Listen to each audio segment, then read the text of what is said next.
For my presentation, I researched T.S. Eliot and his literary works. I started off by researching T.S. Eliot's life. I learned that his real name is Thomas Stearns Eliot, but he was known as T.S. Eliot in both his life and his writing. He was born in America, in St. Louis, Missouri, on September 26, 1888. He was born into a New England family with a mother who was a New England school teacher and a father who worked as a St. Louis merchant. Because he was born into a New England family, both countries, the United States and England, claimed T.S. Eliot as one of their own in literature. His grandfather helped to found Harvard, and so for college, he entered Harvard in 1906, where he studied philosophy. However, he was caused to put a hold on his studies until after the war was over, and then he continued once the war had ended. Later in his life, he moved to Europe and settled in England eventually. He married his wife, Vivian Haywood, in 1915, and I researched a little bit more about his wife, and I was reading in a T.S. Eliot Companion Life and Works book, where the author explained that Eliot met Vivian Haywood at Oxford in the spring of 1915. He explained that in the Diary of Vivian for 1914, it was suggested that she was engaging but highly neurotic. They believed that Eliot was attracted by her personality and intelligence. She was sensitive and witty, and lively in expression. She was also described as being good-looking, original, and a stylish dancer. She also had lessons in ballet. It was believed that she was the type that Eliot had yearned for after reading one of his Harvard poems where he conveyed his preferences for women.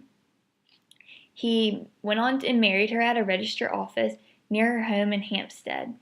He did this without confiding in anyone or informing his parents. Later on in his marriage, T.S. Eliot became unhappy, and so he left Vivian in 1933. It was stated that she redrew the map of Eliot's career, starting from a shadowy upheaval with sexual and religious conflicts from 1910 to 1914. After he left Vivian, he decided not to live with her and returned to England. Later on in his life, he never remarried, but he had love affairs and specific ties that we know of with two women. Their names were Emily Hale and Mary Trevelyan. However, it's believed that he had 4 different relationships throughout his lifetime, and we think this because they entered into his work and his writing. Later in his life, he was appointed to a directorship with the publishers Faber and Guire in 1925, which this company later became known as Faber and Faber. During his lifetime, T.S. Eliot was successful. He won awards such as the Order of Merit and the Nobel Prize in Literature in 1948. After researching about T.S. Eliot's life, I went on to research about his works. First, I learned that he was a modernist writer, and so many of his themes in his writing revolved around modernism. One of his main goals while writing, he wanted to be able to express truth in his poetry. In his writing, he still held on to his American traditions. It was shown that his renewal of the dominant genres of sermon and spiritual autobiography show up continuously in his writing. He started off writing poetry while he was in college at Harvard, and he published his first major work in 1915. I researched this work a little more, and I found out that he published this work with the help of an American poet, Ezra Pound, who, after a period of time in Spain, Italy, and Provence, he had married and settled in Kingston, but he found T.S. Eliot, and his influences helped to influence Eliot's poetry. He insisted on the importance of reading Dante as well, and he became immensely enthusiastic about this specific poem, The Love Song of J. Alfred. His agency first published it in the Chicago Magazine the following year. After he published his first work, he went on in 1921 to write The Wasteland, which became very well known. In the same year, he published a literary journal as well. This was probably one of his most well-known works. Some of Eliot's other works include other poems, and as I was researching these, I found that the first poem of this period and his first major important work was obviously the long love song of J. Alfred, which appeared in the Chicago Poetry magazine. However, his first book of poems was Prufrock and Other Observations. Eliot published poems which contained Gerontion, and also in 1922, Eliot published The Wasteland. And after The Wasteland was published, Eliot founded what would become an influential literary journal called The Creatorine.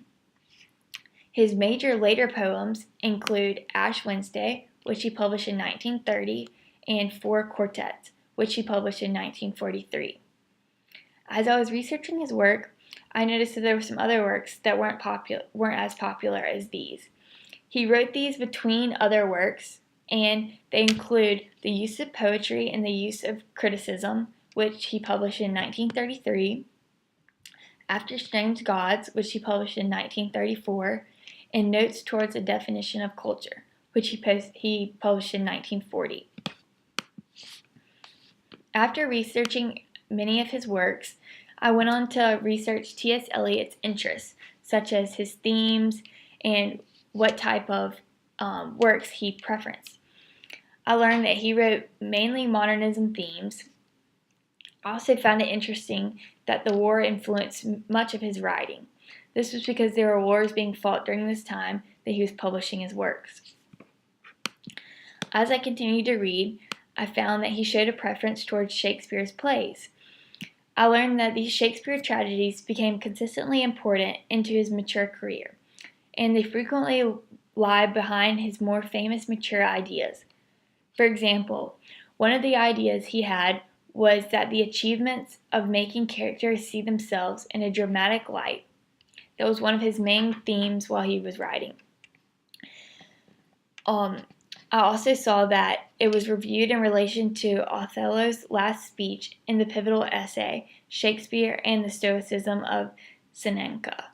So he used these Shakespeare ideas, the same ideas that Shakespeare used in his writings and essays, and his own, he influenced from him. Aside from Shakespeare, he also referenced other writers in his works as well.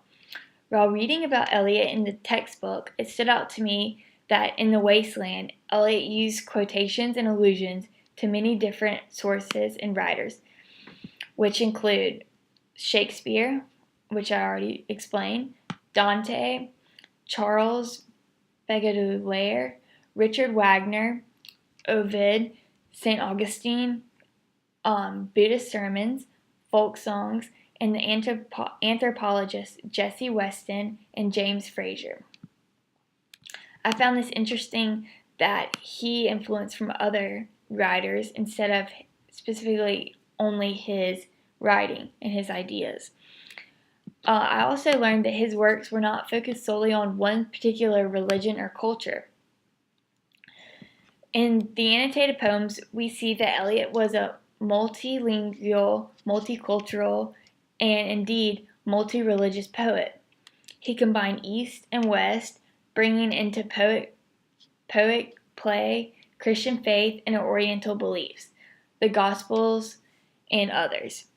St. Augustine and Grail legends and 14th and 16th century and Buddhism were found all in his writing.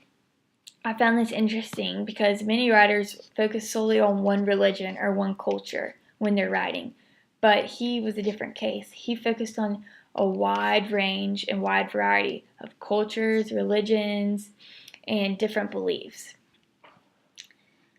After I looked into his different type of works and what he focused solely on in his writing, I researched the themes that he mainly wrote about.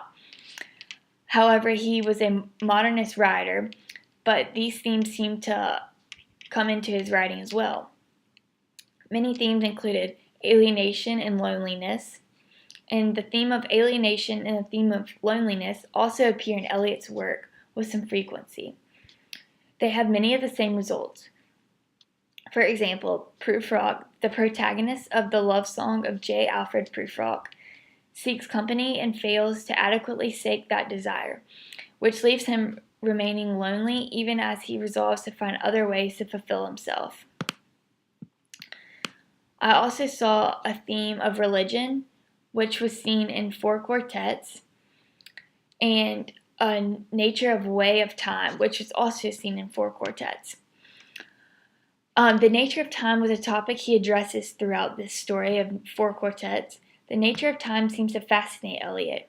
He harps on whether it is predetermined, random, or some combination thereof throughout all 4, and on whether there is an ultimate purpose of mankind's existence.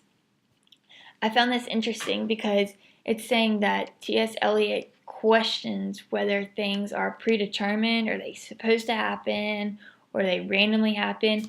And I found this interesting because I believe that through his writing, he was influenced by these different themes and his different specific beliefs. Overall, I believe that T.S. Eliot had a very unique style of writing, and he was awarded for it throughout his lifetime from the awards he gained. Although he didn't have an overly joyful, happy love life with his wife, I believe that his other love affairs helped him in his writing as well and helped to influence his writing.